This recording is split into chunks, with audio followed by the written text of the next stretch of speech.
নমস্কার বন্ধুরা, আমার সাধারণ রান্নাঘরে আপনাদের সবাইকে সাদর আমন্ত্রণ। এবারে শুরু করছি আমি আমার রান্নাবান্না।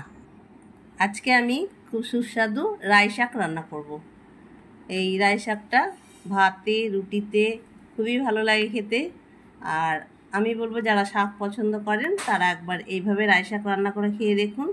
আর সঙ্গে যদি থাকে পেঁয়াজ, কাঁচা লঙ্কা, লেবু আর কাঁচা তেল, তাহলে তো আরও বেশি ভালো লাগে, আরও রাই শাকের স্বাদটা আরোই বেড়ে যাবে। তাই আসুন রান্নাটা আমি শুরু করি। এটা সর্ষের শাকই বলুন বা রাই শাকই বলুন, আমরা এটাকে রাই শাকই বলি। শাকটা আমি ধুয়ে পরিষ্কার করে নিয়েছি একদম। এবারে শাকটাকে আমি একদম এরকম আমার নিয়ে এসছে, খুব সুন্দর শাক, একদম পুরো বড় বড় পাতা, খুব ফনফনে একদম শাকটা। কড়াইতে অল্প একটু জল নিয়েছি, জলটা আমার ফুটেই গেছে। আমি দিয়ে দিচ্ছি একটুখানি লবণ।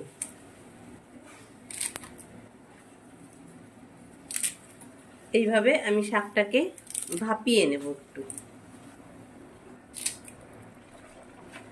আমি শাকটাকে ঢাকা দিয়ে একটু ভাপিয়ে নেব। রাই শাকটা আমার ভাপিয়ে নেওয়া হয়ে গেছে, একদমই কমে গেছে, আর জলও নেই।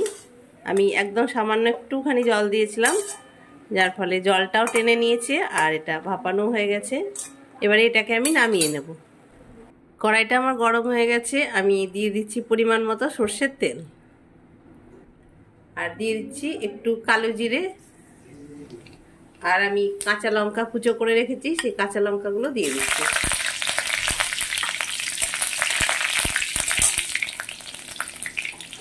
কালো জিরে আর কাঁচা লঙ্কাটা আমার ভাজা হয়ে গেছে, আমি দিয়ে দিচ্ছি আমি রসুন থেতো করে রেখেছি, সেই রসুনটা আমি দিয়ে দেবো।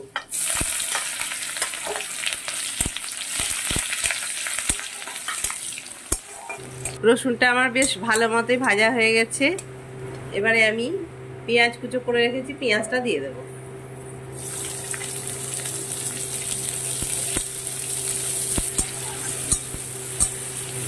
পেঁয়াজ রসুন এগুলো আমি খুব ভালো করে ভেজে নেব।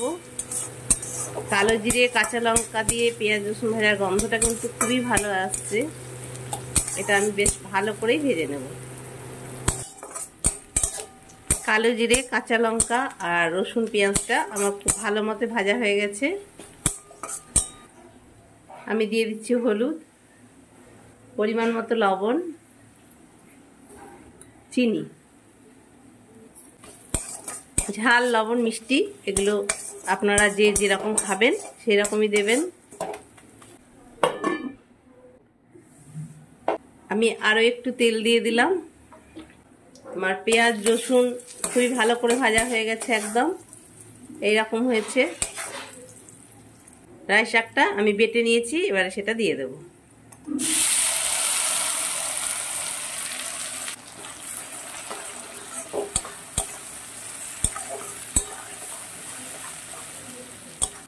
এবারে শাকটাকে আমি আস্তে আস্তে নেড়ে নেড়ে এটাকে রান্না করব।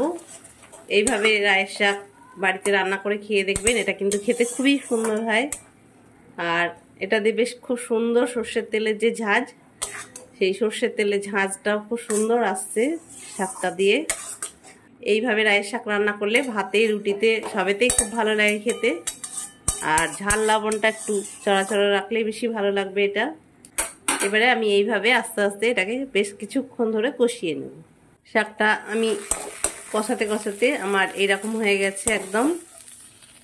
আমি বলবো যারা শাক খেতে ভালোবাসেন তারা একবার এইভাবে রাই শাক করে খেয়ে দেখবেন, এটা কিন্তু খেতে খুবই ভালো হয়।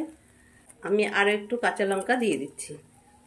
এই শাকটা ভাতে রুটিতে সবেতেই খুব ভালো লাগে খেতে। আর এই শাকটা দিয়ে খুবই সুন্দর, একদম সর্ষের তেলে ঝাঁঝের মতো খুব সুন্দর একটা গন্ধও বেরোচ্ছে।